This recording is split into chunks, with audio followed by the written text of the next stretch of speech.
morning dear students, and in the last class we have started the main concepts of this chemical kinetics.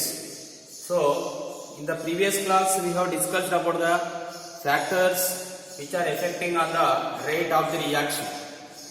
That is, we have already discussed about the three factors which are affecting on the rate of the reaction. That is, first one, nature of the reactants, and second one, concentration of the reactants, and the third one, very important factor, temperature.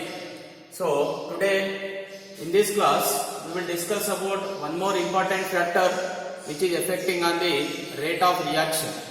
That is, effect of the catalyst on the rate of the reaction.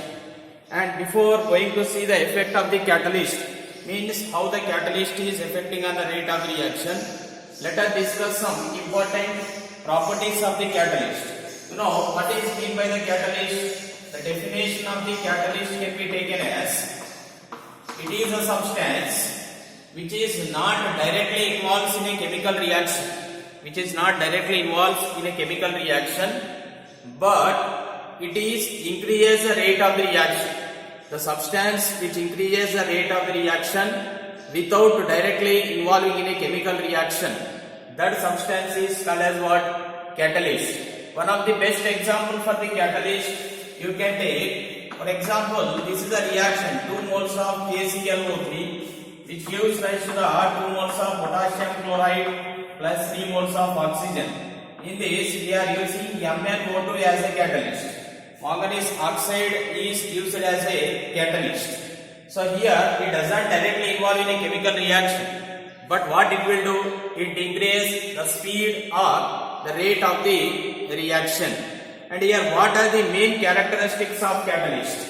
What are the main characteristics of the catalyst is, first point already we have taken, it increases what? Rate of the reaction. It increases what? Rate of the reaction. Second one, see the catalyst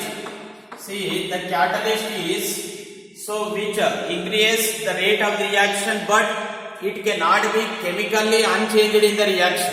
We just increase the rate of the reaction, it is chemically unchanged in the reaction. Chemically unchanged in the reaction means it does not undergo any chemical change in the reaction. And third one, so here a small amount or the trace amount of the catalyst will alter the rate of the reaction. We are not taking the huge amount, we are taking a trace amount or a small amount of the catalyst which alter the rate of the reaction. And one more important point is catalyst. So that is, catalyst will not change the equilibrium of the reaction. Catalyst will not change the place of the equilibrium of the reaction, which does not change the place of the equilibrium of the reaction. Only what it will do is, it makes to attain the equilibrium. It makes to attain the equilibrium. It makes to attain the equilibrium fastly. Means when you use a catalyst, the reactants will attain the equilibrium fastly. Means what it will do? It will not alter the place of the equilibrium. It just makes the reactants to attain the equilibrium fastly. And here next point is, catalyst does not change the Gibbs energy of the reaction. Whenever you use that is catalyst, the change in the Gibbs free energy remains constant. So these are the main important characteristics of the catalyst. The first one, it increases the rate of the reaction or the speed of the reaction. Second one, in any chemical reaction, catalyst is chemically unchanged. Next one is, see, equilibrium of the reaction. Catalyst makes the reactants to attain the equilibrium fastly, but it does not change the place of the equilibrium. And one more important point, catalyst does not change the, that is, Gibbs free energy. So the Gibbs free energy is constant. So whenever you use the catalyst, so these are the main important characteristics of the catalyst. And now how the catalyst is affecting the rate of the reaction. This is very important concept here. And you see that I am taking one reaction path. So this is the reaction path we have, path of the reaction, and this side I am taking energy. On the y-axis we are taking energy and we are taking reaction path on the x-axis. You see that in this reaction, reactants are converting into the products. Reactants are converting into the products with different reaction pathways. And you see that here the dark line. So you see this is a dark line. This is a reaction pathway, reaction path without catalyst. Next we are taking another reaction path. This is a reaction path with catalyst. Okay, so here you got two reaction paths. One is reaction path without catalyst, other one is a dotted line. This one reaction path with catalyst. You see, when you observe these two reaction paths, so here the second one is completing fastly.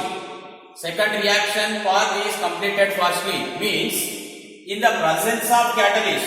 So this is a reaction path in the presence of catalyst.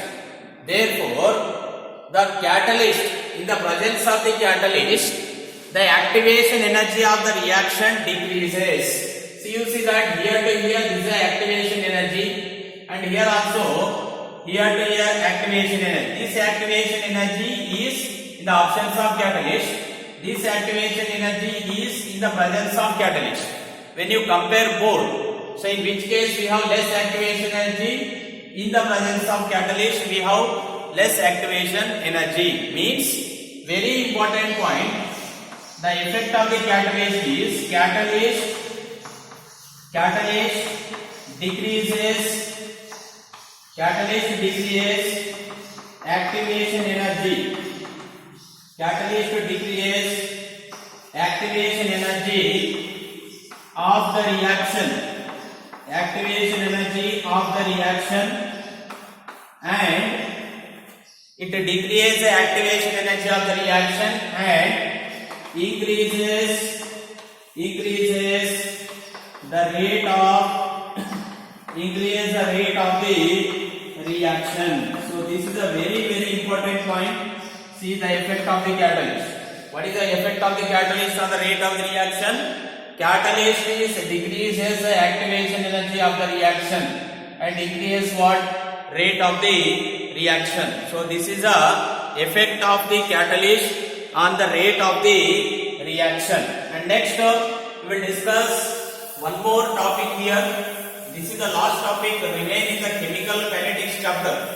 I think you know well known. So that is, and we have already discussed the theoretical concepts. Let us start once again. Let us discuss once again this topic, that is, the name of the concept is collision theory. And here reactants are converting into the products, and how they are converting into the products, that can be clearly explained by taking one theory. So that is, the name of the theory we are taking as, the name of the theory is collision theory. So this is very important. You know that generally in any chemical reaction what will happen? Reactants are converting into the products. But how the reactants are converting into the products, that was clearly explained by this collision theory. Therefore, the main important features or the main important postulates of this collision theory can be discussed here. The first point. So the first point under the collision theory is, you know that to undergo any chemical reaction, reactants should come closer to each other. Whenever the reactants will come closer to each other, then what happens is reactants will involve in the collision. Reactants are involving in what? Collision. Therefore, according to this theory, the reactants are first assumed to be a hard spheres. Means they are looking like a hard sphere-shaped molecules. Then the reactant molecule will come close to each other. When they come close to each other, the reactants are involving in the collision like this. The reactants are come close to each other, they involve in the collision. when the reactants are involving in the collision and they leads to the formation of the products. For example, is all the reactants are converting into the products whenever they involve in the collision? No. All the reactants after the collision, all the reactants cannot be converted into the products here. And what is the reason behind this one? Why? Because all the reactants are involving in the collision, but when all the reactants are involving in the collision, that all the reactants cannot be converting into the products. Okay, means the meaning of this one is to whenever the reactants are involving in a collision. So whenever the reactants are involving in a collision, some reactants only leads to the formation of products. That collisions are called as fruitful collisions we are calling. What is the meaning of this fruitful collision? Means the collisions in which the reactants are converting into the products. That type of collisions are called as fruitful collisions or effective collision. And here, to involve in the collision by the reactants, they need some minimum amount of energy. Whenever they have the minimum amount of energy, then only the reactants are involving in the collision, and if it is a fruitful collision, then they are converting into the product. Therefore, the minimum amount of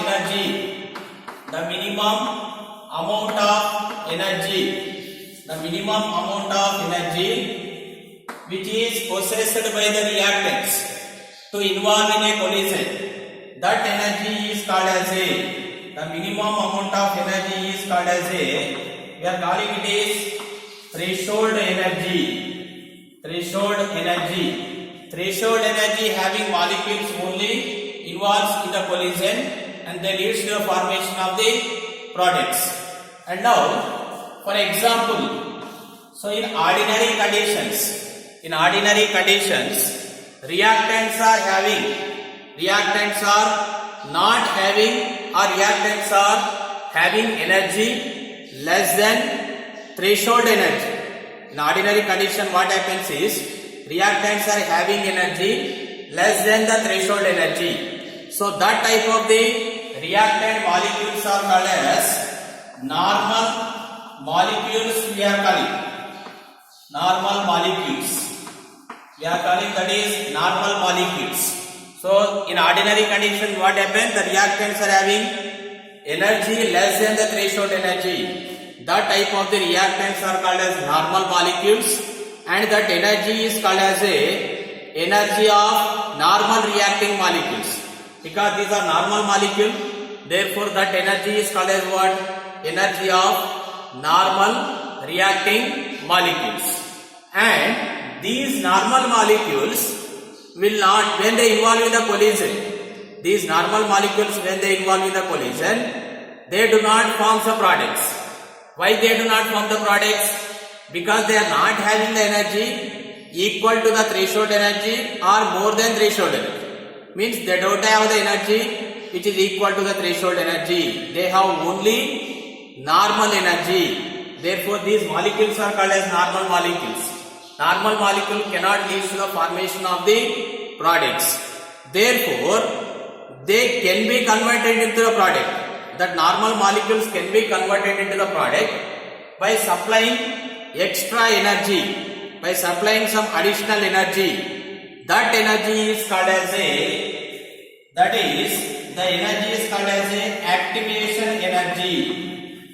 activation energy. What is mean by the activation energy?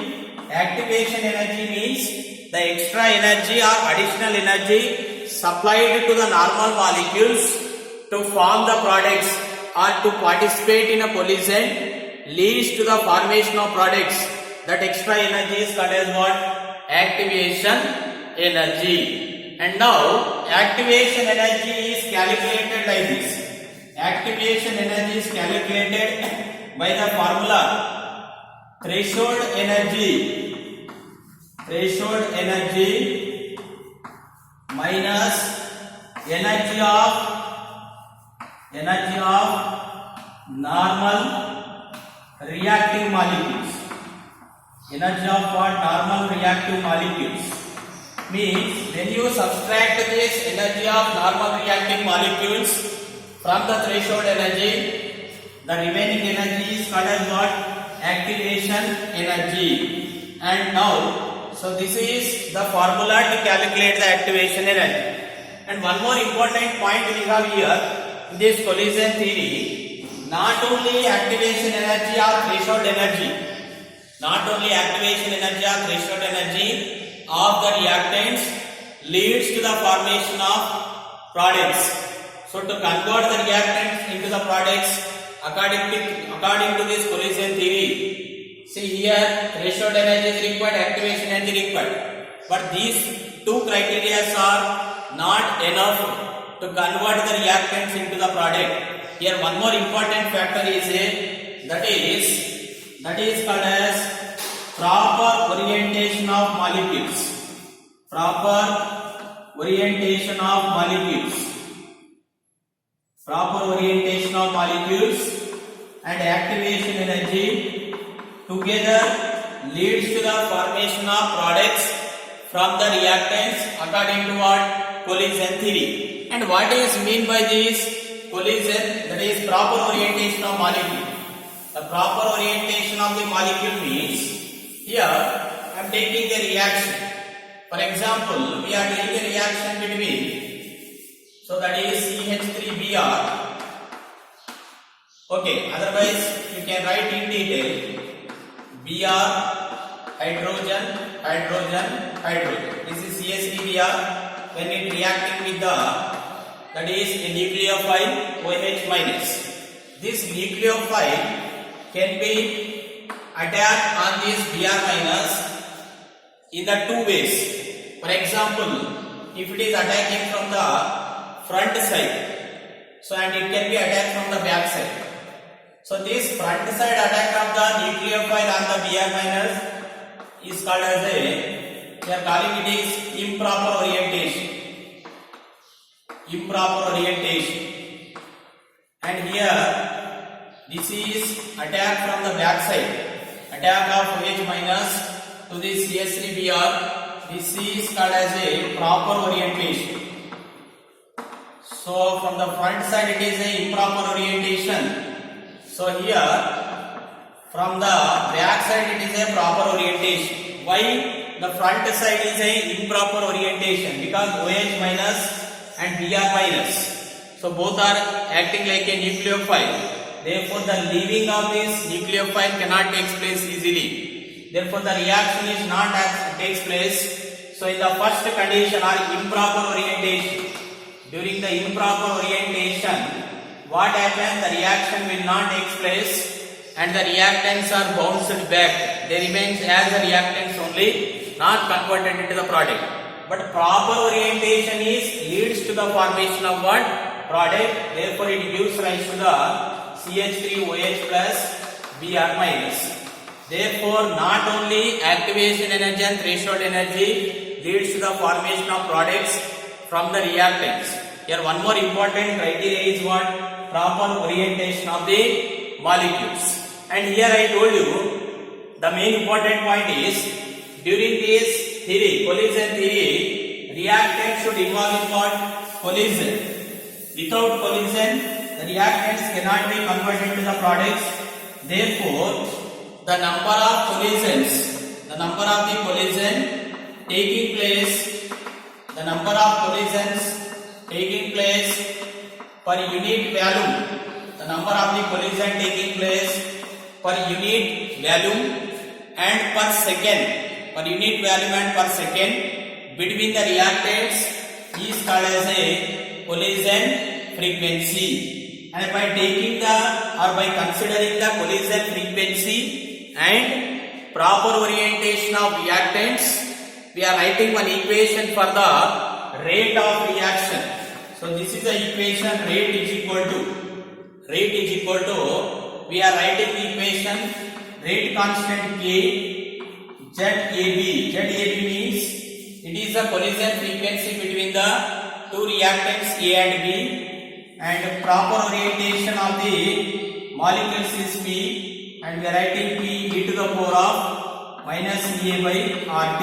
So this is a rate equation according to the collision theory by considering the proper orientation of molecule and collision frequency.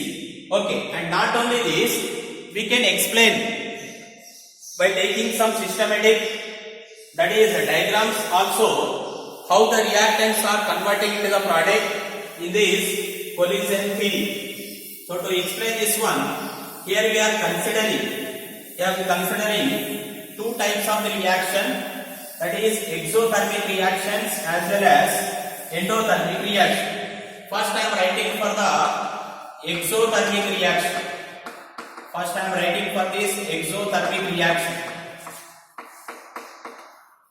Exothermic reaction. Later on we go for the endothermic reaction.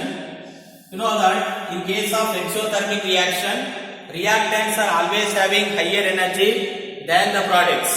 Reactants are always having what? Higher energy than the what? Products. Therefore, reactants I am writing at the,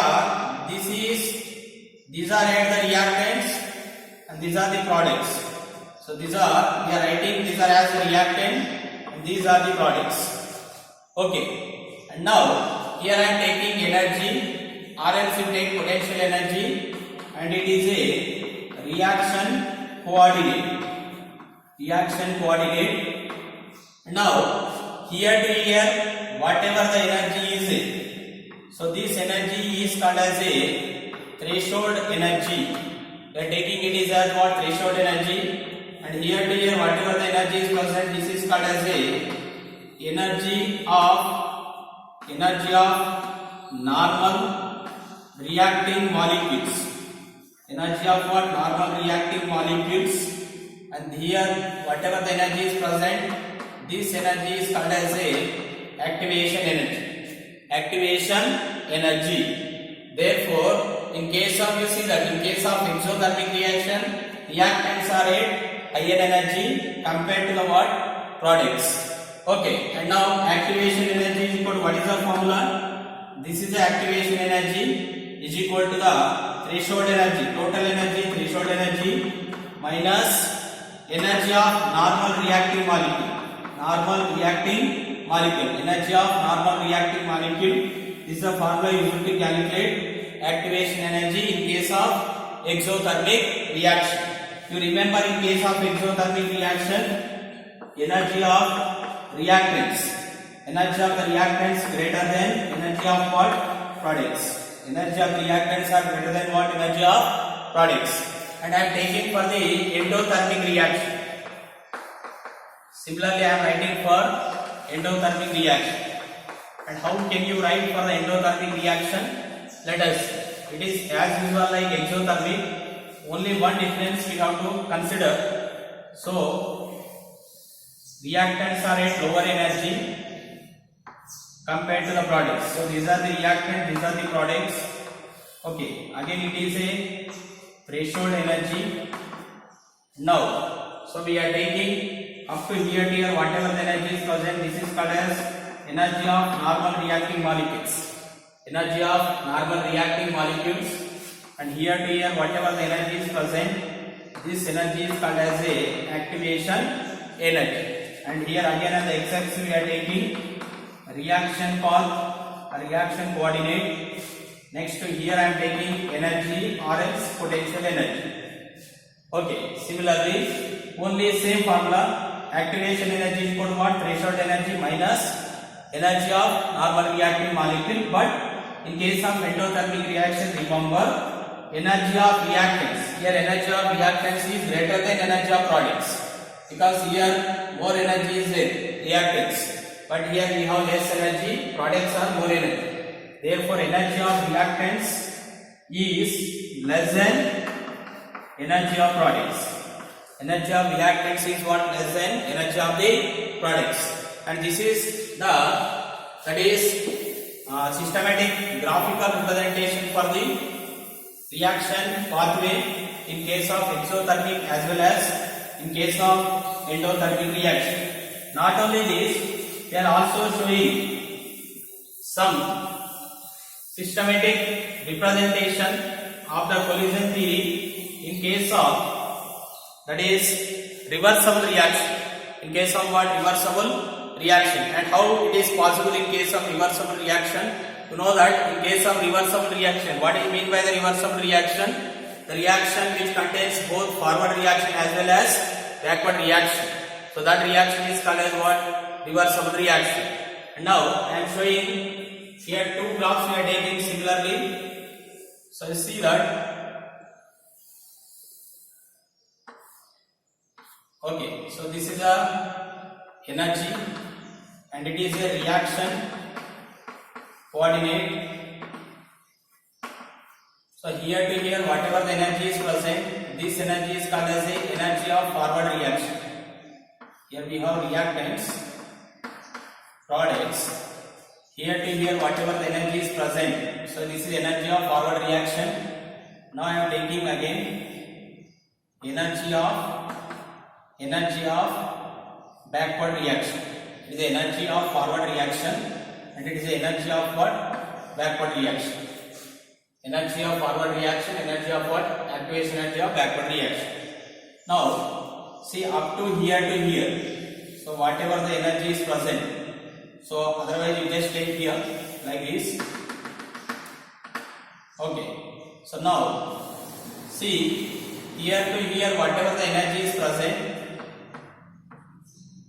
Don't get confused. So here to here only, reactants to the product, this area, this energy we are taking as delta H, change in enthalpy. Change in what? Enthalpy. Therefore, energy of backward reaction. Energy of backward reaction means total energy, this energy. Energy of backward reaction is called what? We have to add these two values. Energy of forward reaction plus delta H. Therefore, energy of forward reaction plus delta H. So this is a formula in case of exothermic reaction, because you see that reactants are at higher energy. In case of exothermic reaction, to calculate energy of backward reaction. Energy of backward reaction means here to here. Total energy is equal to energy of backward reaction is equal to what? This energy plus this energy. This energy is energy of forward reaction. This energy is what? Delta H. Okay. And similarly, we are taking for the endothermic reaction. Same graph we are taking for endothermic reaction. Let us see that. So here these are reactants, these are products. Again, this is a energy and it is a reaction path or reaction coordinate. Okay, it is the energy of, here what? Energy of forward reaction. Energy of what? Forward reaction. And now, this is a delta H. Delta H. Now again, here whatever the energy is there, it is the energy of backward reaction. Here to energy of backward reaction, and this value is energy of forward reaction. It is what? Delta H, change in enthalpy between the reactants to the products. So now I am writing the formula energy of forward reaction, because we have to take this value. Energy of forward reaction is equal to energy of backward reaction plus delta H. Okay, in case of exothermic reaction, energy of backward reaction is equal, what is the formula? Energy of forward reaction plus change in enthalpy. In case of endothermic reaction, because here reactants are higher energy, here reactants are at lower energy. Therefore, it is endothermic reaction. In case of endothermic reaction, energy of forward reaction is equal to what? Energy of backward reaction plus change in enthalpy. So, like this, we are using different type of the graphs. In case of the, that is exothermic reaction as well as endothermic reaction, and also in case of what? Reversible reaction. And this is the last topic, and here one more last topic is remain in this chapter, right? Very small topic, that is pseudo first order reaction. And what are pseudo first order reaction? So pseudo first order reaction means, so these are the reactions. So these are the reactions which looks like a second order reaction, which looks like second order reaction, but they follows first order kinetics. This looks like a second order reaction, but they are following which kinetics? First order kinetics. So that type of reactions are called as what? That type of reactions are called as pseudo first order reaction. Let us see one example for this reaction. And what is the definition? See, these are the reaction which looks like a second order reaction, but they are following which kinetics? First order kinetics. Therefore, these are called as pseudo first order reaction. For this reaction, molecularity is 2, but order is 1. Remember, very important point it is for competitive. So, for these reaction, molecularity is always 2, but the order is how much? 1 only. Therefore, I am taking one example. See, CH3, COO, C2H5, ethyl acetate.